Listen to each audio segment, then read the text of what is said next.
দৃশ্যা এখন বাড়িতে নেই, তাড়াতাড়ি ফুচকাগুলো খেতে হবে। দৃশ্যা দেখলে খেতে চাইবে, বাইরের জিনিস খেলে দৃশ্যার পেট ব্যথা করে। মা কি খাচ্ছো? ফুচকা? ও এতগুলো ফুচকা, আমাকে একটা দাও না মা, প্লিজ একটু দাও প্লিজ।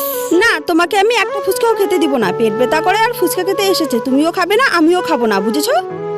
ফুচকাগুলো দেখে আমার খুব লোভ হচ্ছে, আর মা আমাকে খেতেই দিল না। নিশ্চয়ই মা এখানে কোথায় লুকিয়ে রেখেছে। কি টেস্ট, তাড়াতাড়ি খেয়ে নি।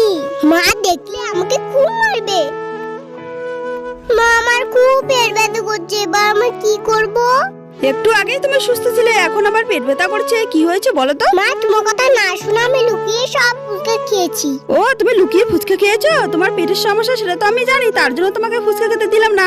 দেখলে তো মায়ের কথা না শুনলে কি হয়, এখন বোঝো ঠেলা।